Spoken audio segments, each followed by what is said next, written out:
अस्सलाम वालेकुम नाज़रीन, आप देख रहे हैं ज़ीएच एंटरटेनमेंट। मैं हूं ज़हीर अहमद। नाज़रीन, कल आपने इंटरव्यू सुना हैदर सुल्तान साहब का। उन्होंने क्या क्या बातें की, उन्होंने इंडस्ट्री के हवाले से क्या क्या बताया, उनकी अपनी प्लानिंग्स क्या हैं, वो जो न्यूप्लेक्स सिनेमा है या सिनेपैक्स है उसके हवाले से उन्होंने क्या बातें की, द मस्तम पे उन्होंने क्या बात की, और इसी तरह जो कराची की इंडस्ट्री पे क्या बात की। आज दूसरा पार्ट है। ये पार्ट ख़ास तौर पे गोगा लाहौरिया, मोहम्मद राना, मसूद भट्ट साहब की जो कंट्रोवर्सी थी उसके ऊपर है। ये देखना ना भूलिएगा, अपना फीडबैक देना ना भूलिएगा। अच्छा सर, अब आ जाते हैं जरा गोगा लाहौरिया। सर बड़ी कंट्रोवर्सी बनी। मैंने सर देखा, आपके भी देखे कुछ क्लिप्स, राजीनामा भी देखा, मसूद भट्ट साहब के साथ राजीनामा भी देखा। मैं जरा सर शुरू कर लेता हूँ। आपको लगा कि आपका गोगा लाहौरिया में काम काटा गया?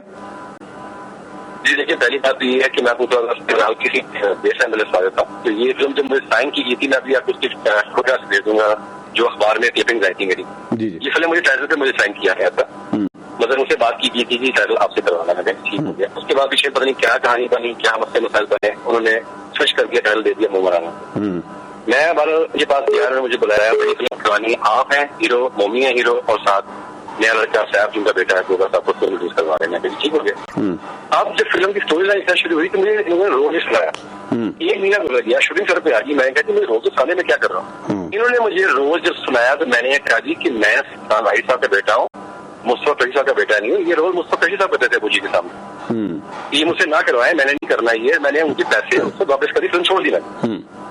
तो इनका बड़ा वहाँ पे गुस्से में सारी बातें, ये सारी फिल्म कर दी थी, ये कर दिया। मैं कहती मैंने अपनी फिल्म करनी नहीं है, हम उसे करवा करें। कहा क्या साइन मुझे कहाँ पे कर रहे हैं, भाई आया पे मैं गया, मुझे बेटा बड़ी हो रहा है, किसी करो, उन्होंने कोई जाती नहीं हुई, जाना खा लेंगे सारी बातें मेरी निकला। तो मैं कहा जी ठीक है, निकलते रहना, निकल लेता।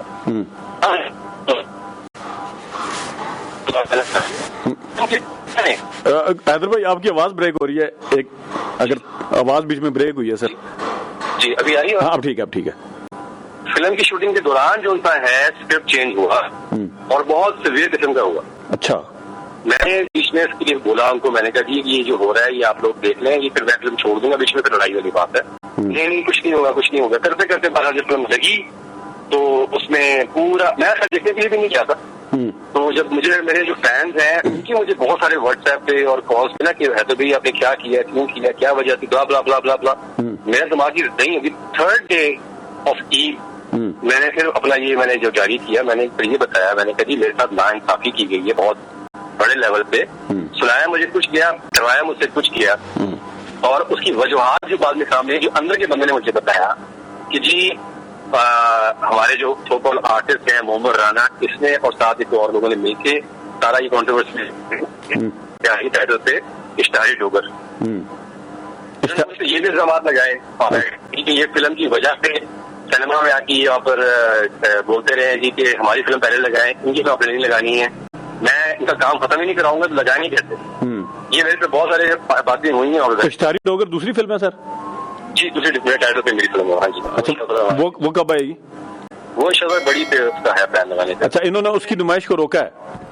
उसके लिए इन्होंने बीच में ये किया कि ये हैदर की फिल्म हमारी उनकी पहले लगवाने से मना कर रहा है कि मेरी फिल्म पहले लगाए वो प्रोटीज के ऊपर, है ना। ऐसी कोई बात नहीं। मुझे आया जी आपके रोड बहुत ज्यादा नाइंसाफी है, फिर मैंने अपना उद्योग मैंने जारी किया। उसके बाद मुझे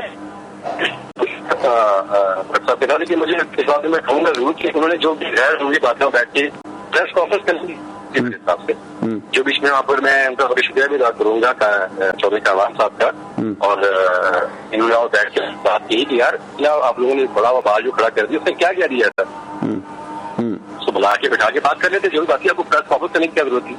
नहीं जी मैं तो उन्होंने ओनली मंदा उसने हमारी फिल्म रुकवाने के लिए किया, वो किया, फला किया। मैंने कहा अगर मैंने काम खत्म नहीं कराना होता तो मुझे आप लोग क्या खींच के ले आते जबरदस्ती काम कराने के लिए।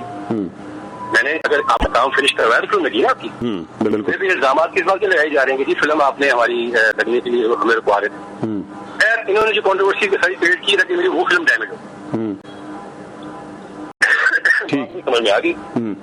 खैर दूसरी बात साहब को बारह तरह का मतलब सोचना चाहिए था कि वो आज मसला जहाँ बैठे हुए हैं वो किसकी वजह से हैं और वो उसके उस बारे में क्या बोल रहे हैं। ये मसूद भट्ट साहब जी जी।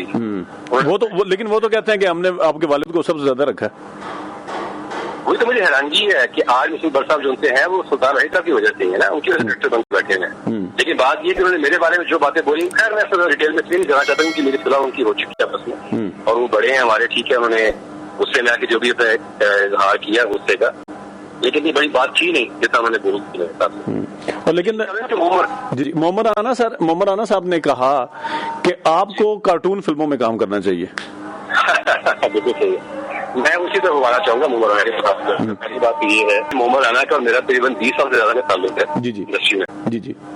और आपस में एक किस्म का होता है, ठीक है, प्रोफेशनल आपस में लोगों के कॉम्पिटिशन भी होते हैं, सारी बातें चलती हैं, लेकिन मुझे हैरानगी इस बात पर जरूर हुई कि ये जिस तरह से इसने बिहेव किया, बैठ के जो बातें, और स्पेशली बीवी बीच में लाके उन्होंने बिठा दिया बात करने के लिए, मुझे बड़ा नहीं, लेकिन वो तो प्रोड्यूसर भी है ना सर, उनकी बीवी तो प्रोड्यूसर भी होगी हैं, तो वो तो जाहिर है हिस्सा बनेंगे। अच्छा खैर, तो जब होंगी तब की बात है। अच्छा, लेकिन वहाँ बैठ के जो बातें लोगों ने मेरे बारे में की, मुझे बड़ी हैरानगी हुई, मुझे बड़ा दुख हुआ। मैंने कहा मैंने मम्मी से कभी भी हमेशा भाई के तरफ मैंने ट्रीट किया, कभी भी हम लोगों ने आपस में हमारी कोई नातफाकी कोई तो मैम होता है कि कभी हो जाती है, कभी नहीं हुई।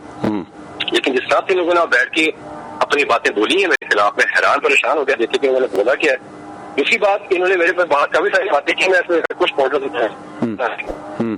कहती कि ये जो है मेरे बारे में कह रही थी कि अपना अपने फिल्मों के बारे में आपने जैसा काम किया, 3 साल काम किया, जो भी किया। हाँ, वो कह रहे हैं कि मुझे 25 साल हुए हैं, आपको 30 साल हो गए, आप वो ये क्या क्या? मैं उससे सीनियर हूँ, लेकिन वो मुझसे उम्र में बड़ा है बहुत सारा।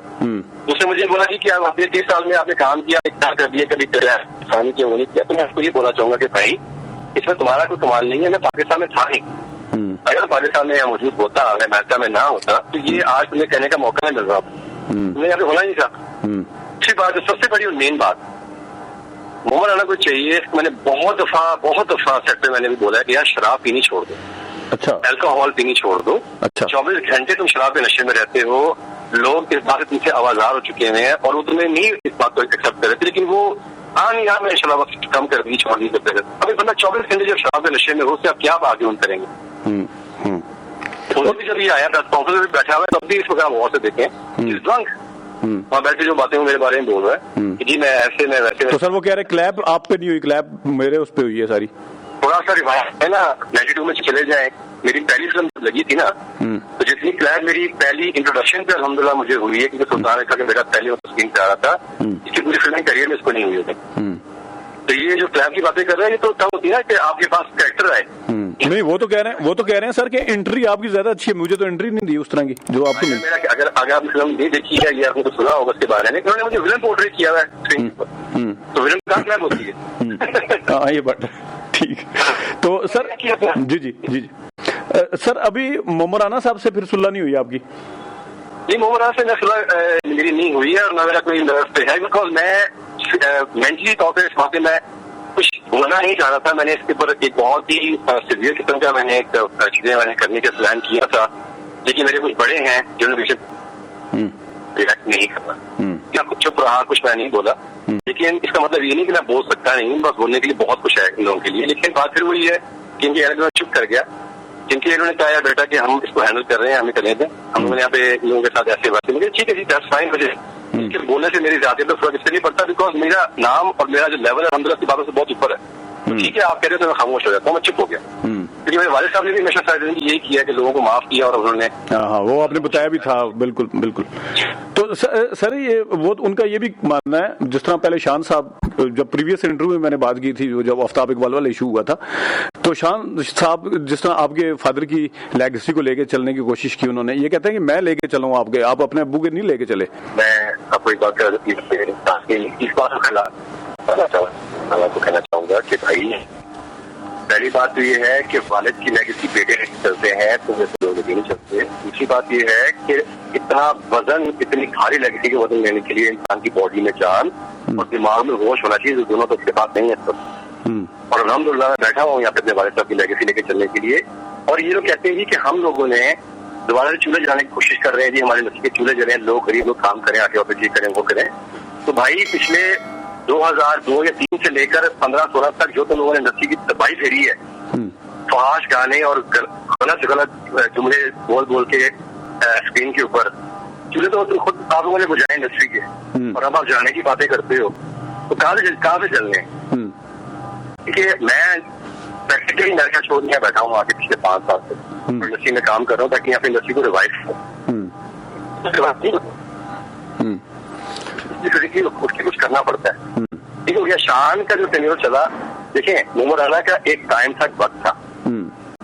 अब से उस टाइम से लेके चूड़ियां से लेकर अब तक की चूड़ियां अपने आप वक्तों करके करना से निकाल दें तो वो लोन होता है, तो नहीं जानता उसको। वक्त का गेट हो गया। उसके बाद से हर अरूज को एक अल्लाह ताला का निजाम है, ज़वाल है। इसका टाइम था, अब ये ज़वाल भी हो चुका है, इसको पता है इस बात का। दैट्स वाई वो डिप्रेशन में जाके और से ड्रिंक शुरू कर दी और अपने आप को ये मनवाने की कोशिश कर रहा है। मुझे एक बात बताएं, चले मंदारी था जो भी है, टाइटल तो मोमराना है। बिल्कुल फिल्म नीचे मोमराना नदी से बोला। अच्छा ये बात तो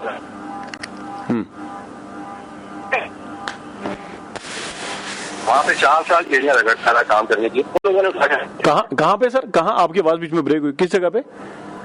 कराची। अच्छा 4 साल ये सारा कुछ यहाँ से देश बचा के फिनिश करके कराची चला गया था।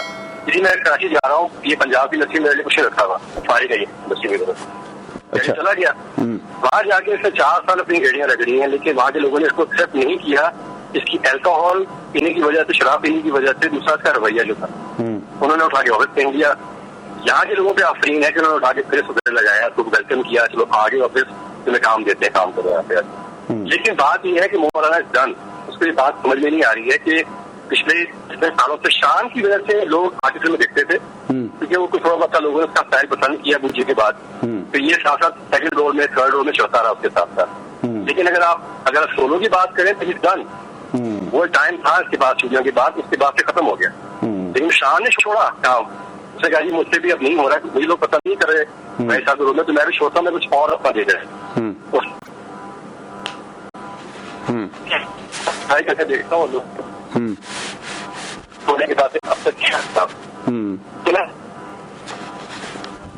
बहुत सारी मैंने फिल्म आते बेगम साहबा ने जो वहाँ पे फूल झड़े थे बैठ के, मैं उसको पहले भाभी कह के बात कर, मैं इसकी मंगी पे भी गया हूँ, इसको वहाँ पे मुबारकबाद देने के लिए गया हूँ। जी जी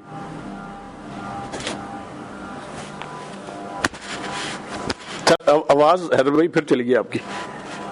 हेलो, कह रहा हूँ कि इन लोगों का हेलो जी आप कह रहे थे मंगनी पे गए थे? बिल्कुल जी गया था, तो वहाँ पे मैं जब गया हूँ तो इन लोगों के तो सर मैंने ऐसे टर्म्स रखे हुए थे कि मैं भाभी क्या की बात कर रहा हूँ, उसको मैंने अपना भाई बोला हुआ, और तुम लोग आगे मेरे बारे में वहाँ पे इतनी फजूल घटिया किस्म की तुम बातें मेरे बारे में कर रहे हो जिसकी जरूरत भी नहीं है। हाँ नहीं खैर उस तरफ से नहीं होना चाहिए था, लेकिन मेरे ख्याल में आपको भी सर जिस तरह आप कह रहे हैं, आप मतलब उस तरह एहतराम का जो दामन है जिस तरह आप बता रहे हैं गए वहाँ पे मंगनी पे गए, मुझे बड़ा अच्छा लगा फुटेज देख के, और हमारी बेटियों की तरह है। बिल्कुल अगर मैं अपना कोई दोस्त के भाई समझ लो, मैं गया हूँ जी बिल्कुल ये इस तरह होना चाहिए सर, ये मिसालें कायम होनी चाहिए मेरे ख्याल में। अच्छा सर जी हैदर भाई ये बताइए कि जिस तरह जरूरी नहीं है कि वालिद साहब sir Indian English film industry में भी, हॉलीवुड की और बॉलीवुड में भी, इंडिया में बच्चे जो हैं सर अक्सर जरूरी नहीं है कि उसी लाइन पे चलें जिस पे फादर चलता हो, क्योंकि कुछ लोग वहां के ऐसे थे जिन्होंने रोमांटिक फिल्में की लेकिन बच्चों ने आगे एक्शन की, कुछ ऐसे थे जिन्होंने खुद एक्शन की, बच्चों ने किसी और नौयत की। यहाँ वही साहब के बेटे की मिसाल, ऑल तो वो भी कामयाब नहीं हुए, लेकिन चैन आएगा में जिस तरह दोबारा उन्होंने विलन बने, टीवी ड्रामों में भी और तरह तरीके से सामने आए। तो आपके ऊपर जरूरी क्यों है सर कि आपने फादर की लेगेसी को लेके चलना है? आप हैदर सुल्तान है सर, हैदर सुल्तान है आप। आपकी बात बिल्कुल सही है। देखिए लेगेसी लेके चलने का मकसद ये नहीं कि मैं उनके स्टाइल में लेके चलूंगी, जरूरी नहीं है, लेकिन लोग मुझसे जो एक्सपेक्ट कर रहे हैं ना, मैंने अपनी पूरी फिल्म ऐसा चौके से काम किया, गाने, डांसिंग नंबर, सारा जो भी आप कह सकते हैं, लेकिन लोगों ने पसंद किया, लेकिन उस तरह से नहीं कर रहे। जब से मैंने ये थोड़ा सा अपना स्टाइल चेंज किया तो लोगों का जो रिस्पॉन्स मेरे तरफ अल्हम्दुलिल्लाह अब आ रहा है, मैं देख रहा हूँ, वो लोग उस तरह से मुझे देखना चाहते हैं, एक्शन देखना चाहते हैं। मेरा बात ये एक्शन फिल्म बनाए, लेकिन उसका थोड़ा सा बेहतर तरीके से अगर प्रेजेंट करते हैं तो फिर और ज्यादा अच्छा होगा। मेरी फिल्म आप स्टाइल डेवलपमेंट आ रही है इंशाअल्लाह, उसमें आपको गाने जो वर्डिंग है वो थोड़ी सुनने में मिलेगी, थोड़ा कमर्शियल किया उसको, लेकिन आपको मैं उसके बीच में टोटली अवॉइड जैसे मुझे करते थे लड़कियों को करता नजर आऊंगा आपको, तो कोई पाश ही तरह आपको नजर नहीं आएगी। आगे भी जो फिल्में मैं करूंगा आपको उसमें इंशाअल्लाह से नजर नहीं आएगा। लेकिन मेरा मशवरा यह है कि सर आप थोड़ा सा इस पंजाबी फिल्मों के इस वाले टच से निकल के खुद को उर्दू फिल्मों वाली साइड पे लेके आए। जिस तरह आप खुद गए हुए थे अभी मैंने देखा है इनॉग्रेशन पे जो शाहिद की और नवाज खान की फिल्म आई है रिश्ते, वहां पे आप गए हुए थे। तो इस तरह आप भी इस तरह का जो मल्टीप्लेक्स सिनेमा है, मेरे कहने का मतलब यह है उसको आप अट्रैक्ट कर सकते हैं। बिल्कुल ऐसी है। और मैं बस एक बात क्वेश्चन करना चाहूंगा। इसकी वाइफ ने एक बात बोली थी कि जी अपने वालिद साहब ने भी यही काम ही किया कि उनके मतलब उनकी फिल्मों को भी ओन नहीं करते। तो मैं ये कहना चाहता हूँ कि उनकी फिल्मों को मैंने क्या ओन करना है, पूरा पाकिस्तान ओन करता है उनकी फिल्मों को। और उन्होंने बस अच्छा काम किया। इन लोगों ने उनकी फिल्मों को रीमेक करके उसको डैमेज किया, बल्कि सिर्फ आज गाने और फजूल के डायलॉग डाल के इनको खराब किया। तो मेरे पास बोलने की इसकी वाइफ के लिए बहुत नहीं चले वो कोई नहीं, आप अपना जो है ना वो मोमराना ताकि रखें सर, वो घर के अंदर नहीं जानी चाहिए। अच्छा हैदर भाई बिल्कुल इज्जत रिस्पेक्ट करनी चाहिए, वो मैं कर रहा हूँ। जी बोल रहा हूँ उसके बारे में। जी मेरी बड़ों की तरबियत है कि मैं उसके बारे में कुछ नहीं बोल रहा। जी मैं खाली बताना चाहता हूँ, कुछ नहीं कह रहा। जी जबरदस्त सर। और सर बिल्कुल आखिर में जो सैयद नूर साहब से या जो दूसरे डायरेक्टर हैं जो मतलब अदर देन मसूद बट, इसके इश्तारी गुजर का कौन है सर? इश्तारी डोगर का कौन है डायरेक्टर? तो वही खान साहब है इसके डायरेक्टर हैं। कौन से? परवेज वहीद अवान। अच्छा जी। तो इनसे हट के सर जरा थोड़ी फिल्में अगर करें। बनाई थी। जी। तो और मैं फिर वही बात करूंगा कि इंशाल्लाह मेरे अब आगे आने वाले जो प्रोजेक्ट मैं कर रहा हूँ उस वक्त, उसमें 2-3 ऐसे पाइपलाइन में हैं और मैं उससे बकायदा बैठ के, क्योंकि अब ये बात उठी है तो लोगों को समझ में आई है कि यार हमें कुछ डिफरेंट करना चाहिए। मेरे पे तो लोगों ने बड़ी तनकीदें की, बड़ी फजूल बातें भी की, जो भी किया मैं अपने वालिद साहब के नाम की वजह से थोड़ा सा इस बात पे सबर कर गया। लेकिन बात यह है कि देखा जाए तो ओवरऑल मेरी बात का अंदर वजन था, तो अब हर बंदा उस पर काम कर रहा है ना। जी बिल्कुल शुरू हो गए हैं सोचने के लिए कि नहीं यार 5 गाने बड़े हो गए, डायलॉग बड़े हो गए, तो हमें अच्छा काम करना जरूरी है। हमारे पंजाब का कल्चर इतना रिच कल्चर है, इतना अच्छा कल्चर हमारे पास मौजूद है, कुछ बन सकती है।